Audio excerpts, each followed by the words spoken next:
There's a paradox that anyone who uses social media has experienced you eagerly share a new project, a bold plan, or a budding joy. It feels great in that moment, being recognized, being congratulated. But then time passes. The plan falls apart, the project is left unfinished, or you simply change your mind. And suddenly, alongside your own disappointment, you can feel the silent scrutiny, the unspoken whispers, or the smirk of those who once liked your post. The truth is, every time you expose your personal life, you're not just telling a story, you're giving others access to your mind, influence over your emotions, and even the power to alter how you see yourself. And not everyone who steps in brings flowers and kind words. Many are just waiting for you to stumble so they'll have something to talk about over coffee. The Stoic philosophers put it plainly, what is yours, protect it. What you give to the world, choose carefully. In this video, I'll share 9 Stoic lessons to help you know when to speak, when to stay silent, and how to protect your inner peace in a world full of watchful eyes. And before we begin, if you've ever slipped and overshared only to regret it, later leave a comment below saying, I own my life.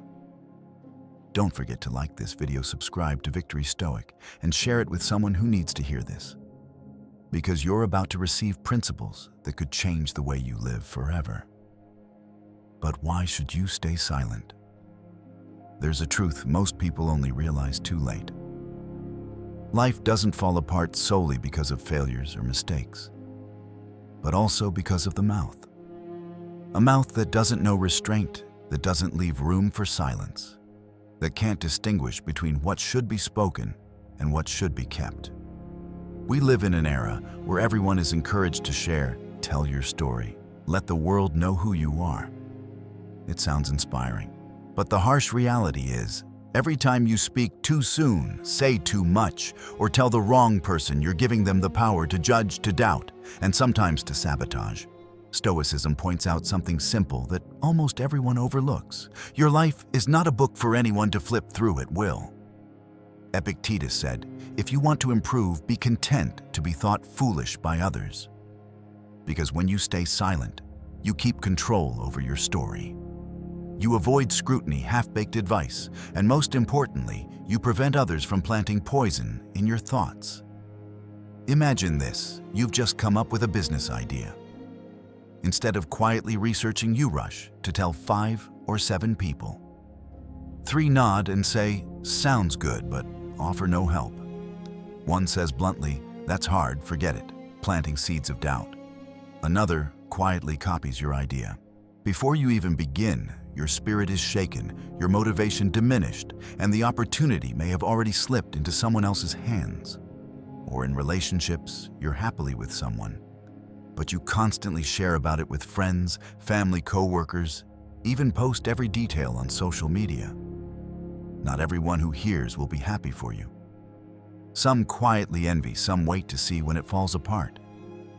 And the invisible pressure from others' eyes can make you act differently, less natural, more guarded, and you end up creating unnecessary conflicts yourself. The Stoic knows that each time you let others into your private circle, you invite both goodwill and malice through the same door. And once the door is open, you no longer get to choose who walks in. The only way to protect yourself is to build a fence of selective silence.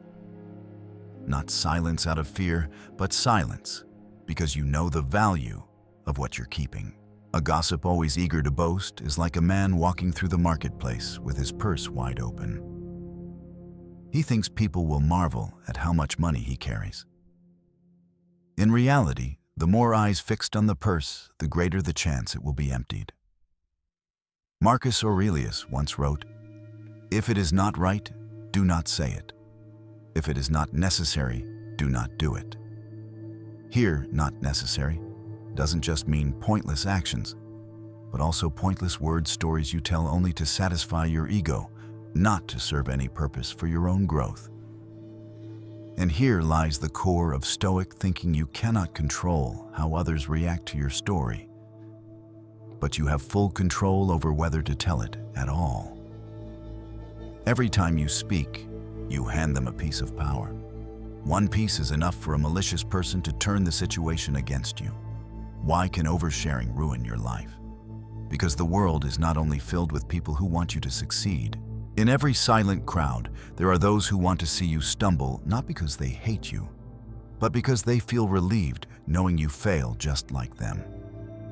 When you boast too soon, you turn them into the audience of a tragedy, one in which they hope for a sad ending.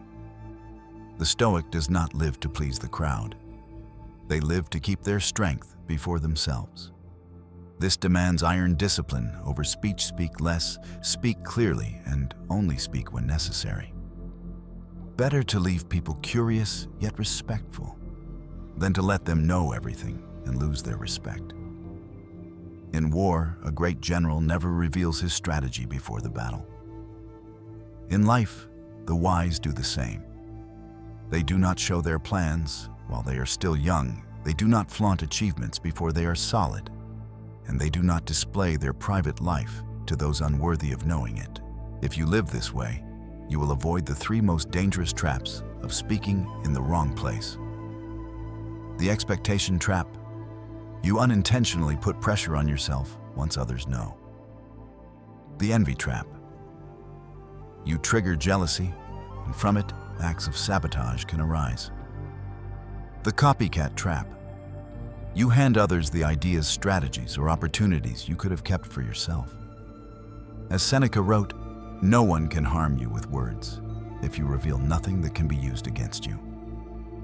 This is not a call to live so closed off that you become completely isolated, but a reminder that choosing what to share is a form of self-defense, just as a warrior chooses carefully which weapons to bring to battle. And if you're wondering, so where should I start? The answer lies in the 15 Stoic lessons ahead. Each lesson is a tool, a technique, a principle to help you not only master the art of silence, but also use words like a sharp blade never swung carelessly. Lesson 1. Use precise words. One afternoon at a cafe, I sat next to two colleagues chatting. The man kept going on and on about the big project he was working on, throwing around phrases like international scale, historic turning point, game changer. At first glance, you might think he was someone of great stature. But after just a few specific questions from the other person, the glamorous picture was full of holes. The turning point was just a small contract. The international scale was merely a few products sold overseas through an intermediary. The conversation ended with a polite smile from the listener, but in their eyes, the respect was gone. That's the cost of vague words and the habit of exaggerating to impress. You think you're making people admire you, but in truth, you're quietly draining their trust without realizing it. Exaggeration is a cheap shell. Experienced people can crack it with a light tap. In contrast, I once knew a man completely different. He never used fancy words to talk about his work. When asked, he would simply say, "I'm developing a small project, just getting started." No more, no less. 6 months later, I learned that this small project had brought in a contract worth hundreds of thousands of dollars. He didn't need to boast, didn't need to embellish. The results alone were enough for others to respect him. And because he always spoke truthfully, and just enough his words carried weight, people believed him, and when needed, they were willing to help. The Stoics believe that words are a mirror reflecting the mind. If your mind is clear, your words will be sharp as a blade. If your mind is messy or full of illusions, your words will be dull or contrived. Marcus Aurelius reminded us, if it is not right, do not say it. If it is not necessary, do not do it. In a world full of noise and empty flattery, those who speak little but speak truth will always be rare and valued.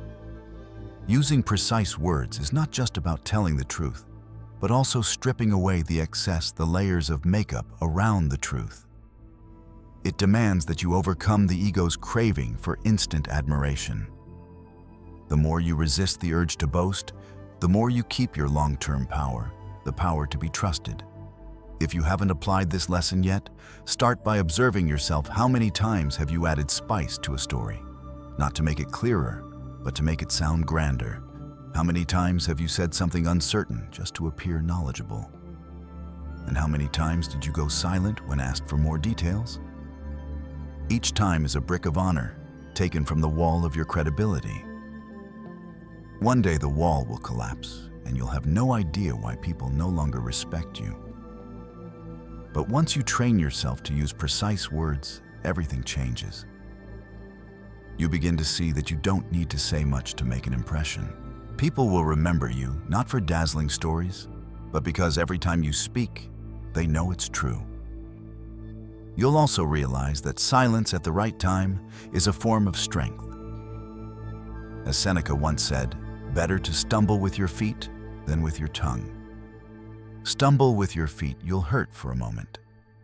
Stumble with your tongue, you could lose a relationship, an opportunity, even your honor. This world is full of people who want to speak beautifully, but few who want to speak accurately. Don't be the first type. Being the second is harder, but it makes your words something people truly listen to rather than just hear. And that is the foundation for every lasting relationship, for both your reputation and your success. Lesson 2. You don't need an audience to succeed.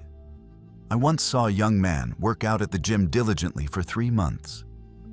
Every day he posted stories how many kilos he lifted today, how many kilometers he ran. Friends kept liking, praising, and cheering him on. Then suddenly, he vanished from the gym. I saw him again. I asked why. He gave a sheepish smile, got busy. And besides, when no one seems to care anymore, it's not as motivating. That answer revealed a truth. His motivation never came from within. It came from the eyes and compliments of others. And when those eyes turned away, he quit. In contrast, another friend of mine studied Japanese in silence. No posts, no boasting, no complaining. Just quietly dedicating 30 minutes a day, no matter how tired or busy he was. A year later, I was surprised to see him on stage interpreting live for a group of Japanese visitors, fluent and sharp. When I asked why he never mentioned it before, he just smiled, because I learned for me, not for anyone else. His results needed no likes, no validation, and that's exactly why they lasted. The Stoics understand this well. True achievement never needs an audience. Marcus Aurelius once wrote, "A dewdrop does not need anyone's praise to glisten in the morning sun. It only needs to exist in its true nature." When you do something just to be seen, you hand control over to the crowd. They cheer, you're eager. They fall silent, you lose interest. And then, you are no longer leading your own life. You're an actor living off applause. But when you act for yourself, your drive is untouched by others' attention or indifference. You no longer need to prove every step. You put your energy into doing the work instead of proving that you're doing it. Your achievements will be fuller and more solid because they're built on discipline, not fleeting excitement. Think back to the last time you quit halfway. Was it because the thing was no longer worth showing off? If the answer is yes, it's time to change course. Instead of seeking an audience, find the deepest reason you started. Do it for yourself, not for anyone else. And one day, when the results are ripe, they will speak for themselves louder than any post or story ever could. Don't turn your life into a stage where you perform to please an audience. Turn it into a workshop where you quietly forge polish and release work that you can be proud of, even if no one is watching. Lesson 3. Ask, does this serve my goal? Once an acquaintance invited me to a cafe. As soon as we sat down, he opened his laptop, pulled out stacks of business cards and meeting schedules, and talked about the many projects he was working on. After a while, I asked, "And where is all this taking you?" He laughed. "No idea yet. But I'm grabbing every opportunity I can." 6 months later, I saw him again, still just as busy, but with no clear progress. That pile of opportunities had only exhausted him, burying his original goal under work he took on for the sake of feeling like he was moving forward. It's easy to fall into that trap, being busy instead of effective. Every invitation, project, and meeting may seem useful in the moment, but if you never stop to ask, does this serve my goal?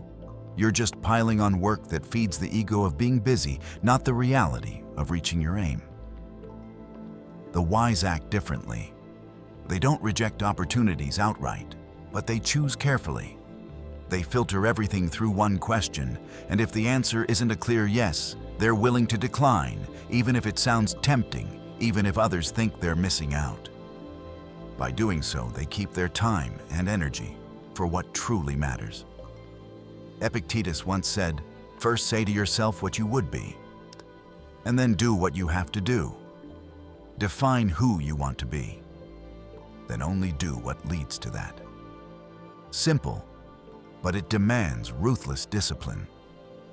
If you don't make this question a habit, you'll find yourself dragged into countless unrelated tasks. The more you do, the more drained you become, and the further you drift from your goal. But once you master it, you'll notice your calendar thinning out, your mind clearing up, and every action having direction. You'll stop feeling like you're running in circles because every step has a reason to exist. Remember, everything you agree to today is something you'll pay for tomorrow with your time and energy. So before you nod yes, ask yourself that question. If the answer doesn't take you where you want to go, then saying no is the fastest way forward. Life doesn't reward the busiest person. It rewards the one most steadfast to their goal. And this question is the compass that keeps you on course. Lesson 4. Only take feedback from qualified people. If you were in an operating room, the scalpel already cutting into skin, and a plumber walked in and said, "I think you're cutting a bit crooked. Let me show you how to do it." How would you react? Would you politely nod or immediately throw him out? Yet in life, many people do the opposite. They let anyone operate on their plans, dreams, and work. Even if that person has never walked the path they're on, never achieved the results they're aiming for. They listen, they consider, and then they start doubting themselves because of an opinion with no foundation. The Stoic does not live this way. They know feedback is a double-edged sword. In the hands of someone skilled, it sharpens your abilities.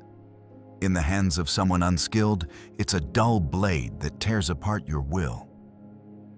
Seneca once said, "If a man knows not to which port he sails, no wind is favorable."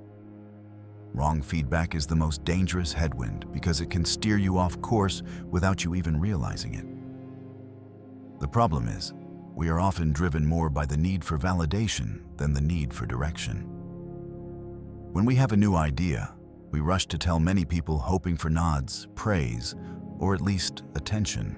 But the more people we invite to comment, the higher the chance we'll meet the wrong kind of feedback. And the human brain has a flaw. It remembers negative comments more strongly than positive ones. Just one unqualified opinion can make you abandon a good plan. The Stoic chooses differently. They have a lean council, just a few people who are truly qualified, meaning they have already achieved what you aim to achieve, or they have deep expertise in your field. Their feedback may be hard to hear, but it has real value. The rest they ignore. Imagine you want to learn martial arts. Who would you seek out as a teacher, a seasoned master, or someone who's never stepped into a ring? In business, whose opinion weighs more? A person who's built a successful company, or someone who just reads headlines and analyzes from the sidelines? In relationships, who would you trust more? Someone in a long-term healthy relationship, or someone who changes partners like clothes? It's not that the opinions of outsiders are always useless, but they lack lived experience to test what they say. Listening to them is like letting someone who's never driven teach you how to descend a mountain pass. The risk of disaster is higher than the chance of progress. Before applying this lesson, you'll feel like you're in a noisy marketplace with everyone pulling your arm, pointing in different directions, shouting, and you have no idea where to go. Each opinion tugs you a little until you're just spinning in place. After applying it, you'll feel like you've stepped into a quiet room with only a few trusted people there, ready to give you the advice you truly need. And here's where the Stoic mindset is clear. They don't seek feedback to stroke their ego. They seek feedback to correct themselves. This means they don't fear criticism so long as it comes from someone qualified. Marcus Aurelius once wrote, "If someone can prove me wrong and show me my mistake, I will gladly change. For I seek the truth, which never harmed anyone." But he never said, "If anyone says I'm wrong, I will change." The key is who is speaking. So make a golden list of people whose feedback you will accept. Make sure they are ahead of you, understand the game, and have no hidden agenda to pull you down. The rest, thank them politely, then disregard. Don't turn your mind into a trash bin for careless opinions. Your life is a ship. You cannot let just anyone climb into the control room and grab the wheel. Only those who know the way should touch your helm. Lesson 5. Understand that most people judge through bias. You talk about a new project and instantly receive a flood of reactions. Someone who once failed in that field tells you don't waste your time. Someone who made quick money by luck tells you it's simple, just do it. Someone envious will look for every possible risk to point out. Someone who adores you too much will offer nothing but praise. The same story, yet you hear dozens of different versions, not because the facts changed, but because each person views it through their own lens. This is human nature. We don't see things as they are, but through our own experiences, fears, beliefs, and wounds. The Stoic knows this, so they don't put too much weight on the impulsive judgments of the crowd. Epictetus once said, "What upsets people is not things themselves, but their judgments about these things." If you don't realize this truth, you'll easily be led by other people's emotions. A single criticism can make you give up. A single compliment can make you overconfident. You'll think they are actually speaking about reality, when in fact they're only speaking about themselves. Lesson 5. Understand that most people judge through bias. Imagine you want to climb a mountain. You tell someone who once slipped and fell while climbing, and they'll say, "It's dangerous, don't go." You tell someone who conquered that peak just last week, and they'll say, "Amazing, go for it." Same mountain, two completely different pictures. See, it's not the mountain that changes, it's the lens of the person describing it. Once you understand this, you'll stop rushing to adjust your course just because someone says good or bad. Instead, you'll ask, where does this judgment come from? Has this person actually done it, or are they speaking from the spectator's seat? When you apply this, you'll find yourself calmer, less shaken by waves of public opinion, and firmly holding the wheel of your own ship. The Stoic does not reject feedback, but they place it in context. They know that if an opinion doesn't come from someone who has truly walked the path, it's just the echo of bias, not a map to navigate by. When you realize that most people who judge you are really speaking about themselves, you'll stop needing their approval to move forward. You'll feel freer because in the end, what you're doing is not to satisfy their gaze, but to complete your own journey. Lesson 6. Understand the core. It's your ego that wants to boast and tell. You've just signed your first contract, just completed a month at the gym, or just emerged from a broken relationship feeling more mature. And your first instinct, tell someone. Post it on Facebook. Mention it at a party. All it takes is one nod, one "wow, that's great," and your ego feels soothed as if the achievement is now validated. But in that exact moment, you're handing over control of your emotions to others. When they praise you, you feel twice as motivated. When they're indifferent, you feel deflated. When they doubt you, you start to waver. You think you're steering the story, but in truth, it's your ego at the helm. The Stoic understands that most of the urge to share right away doesn't come from the necessity to inform, but from the hunger to be recognized. Epictetus once reminded, if you seek to please others, you are their slave. When you speak just to show others that you're capable, beautiful, or doing fine, that power is already in their hands. Before learning this lesson, you'll constantly seek an audience for every step forward, as if progress doesn't exist unless someone knows about it. You'll track every reaction, every comment, and unconsciously adjust your actions to fit others' expectations. But once this lesson sinks in, you'll start keeping certain stories to yourself.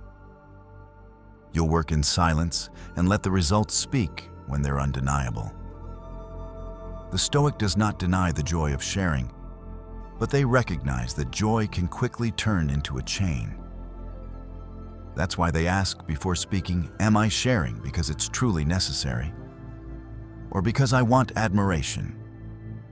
If the answer leans toward ego, they choose silence. When you dare to stay quiet while your success is still young, you're training yourself in the discipline of not depending on the gaze of others. And that is a form of freedom most of the crowd will never taste. If you want to build this discipline, if you want to stand firm without the applause of the crowd, keep following Victory Stoic. Like, share, and subscribe. And in the comments below, tell me, have you ever slipped and let your ego take the wheel? Lesson 7. Let the results speak for you.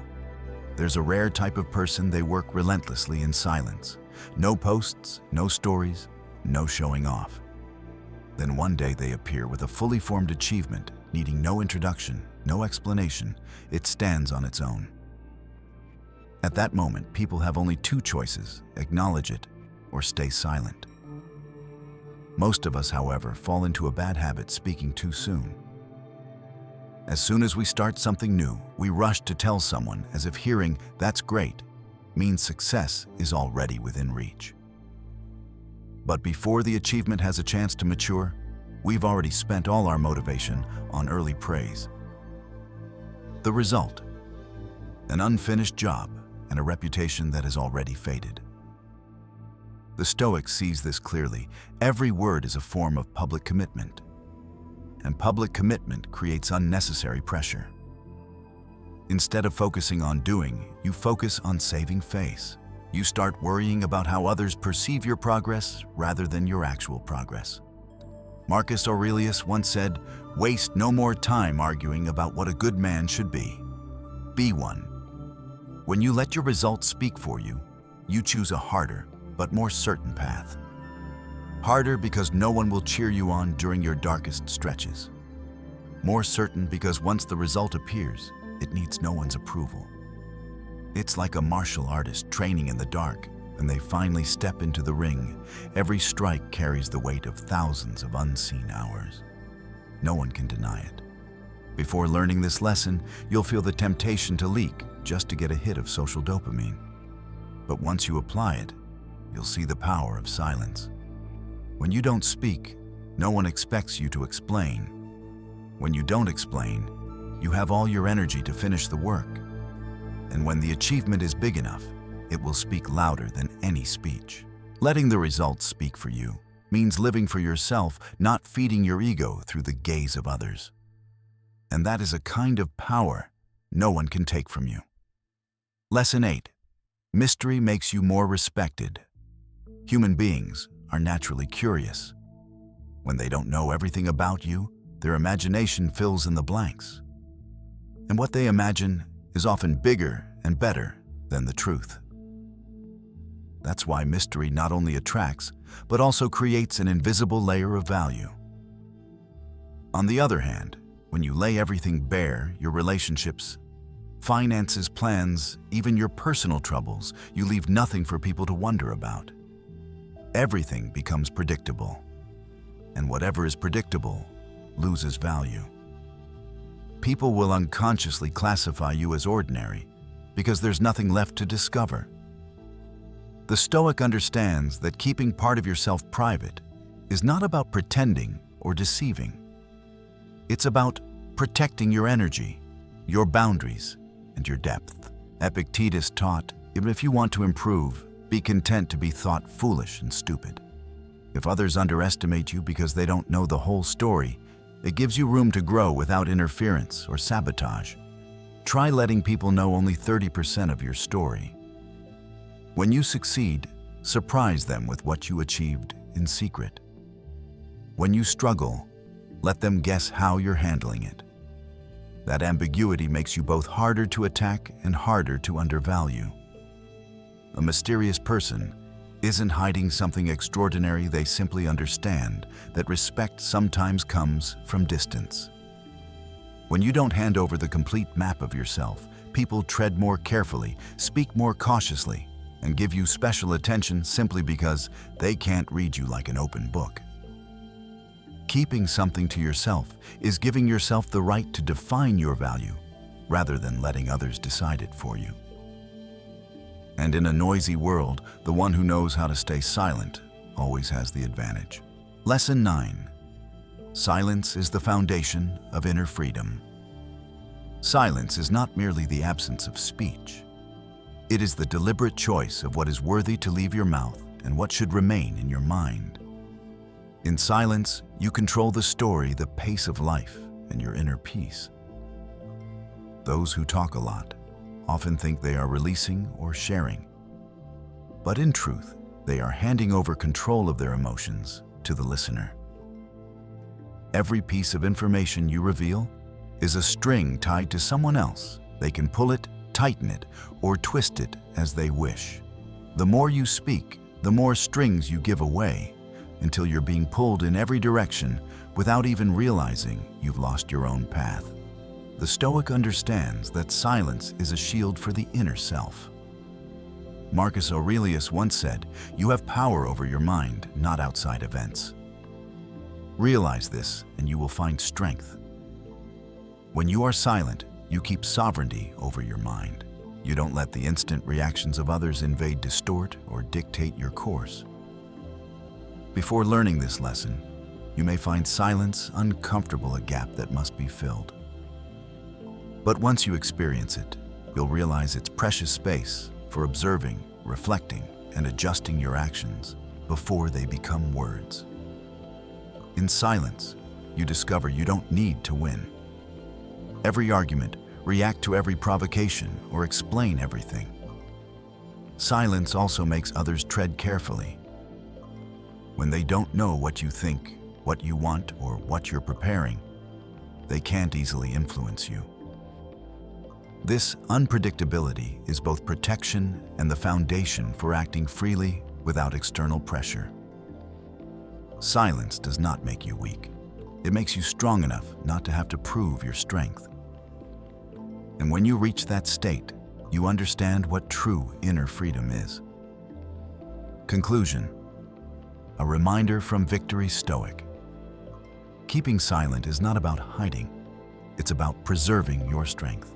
In a world where everyone rushes to speak, to show off, to prove they are right, the one who knows how to be silent is the one who is truly free. Silence is the key to keeping your composure, protecting your plans, and acting without being chained to the expectations of others. Remember, you don't need anyone's permission to live the life you want.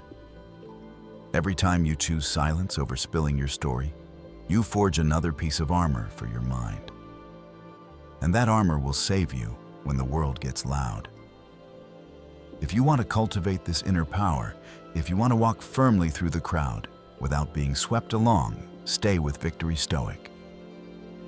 Like, share, and subscribe so you don't miss future Stoic lessons to free you from within. And leave a comment. Have you ever felt the power of silence save you from trouble?